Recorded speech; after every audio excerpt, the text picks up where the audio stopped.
ఈ వాక్యాన్ని వీక్షిస్తున్న సహోదరి సహోదరులందరికీ క్రీస్తు పేరట వందనములు. ఈరోజు వాక్యం ద్వారా దేవుడు మనతో చెబుతున్న మాట, యెహోవా యెహోషువకు తోడై ఉండెను గనుక అతని కీర్తి దేశమందంతటా వ్యాపించెను. యెహోషువ గ్రంథము 6:27. దేవుడు మనకు తోడై ఉంటే జీవితంలో మనం దేనినైనా సాధించవచ్చు.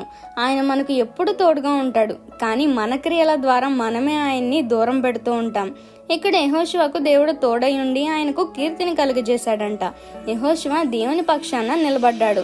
తన ప్రతి చర్యకు ముందు దేవుణ్ణి ఉంచాడు. జనులంతా లోకం తట్టు నిలబడితే నేను నా కుటుంబం యెహోవాని సేవిస్తామని ఒక స్టేట్మెంట్ని రిలీజ్ చేశాడు.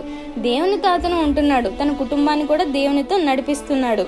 అతని నమ్మకత్వానికి దేవుడు మెచ్చి మోషేకు తోడై ఉన్నట్టు నీకు కూడా తోడై ఉంటాను అని చెప్పారు. అలాగే ఉన్నారు. గొప్ప గొప్ప విజయాలు యెహోషువ దేవుని సహాయంతో సాధించగలిగాడు.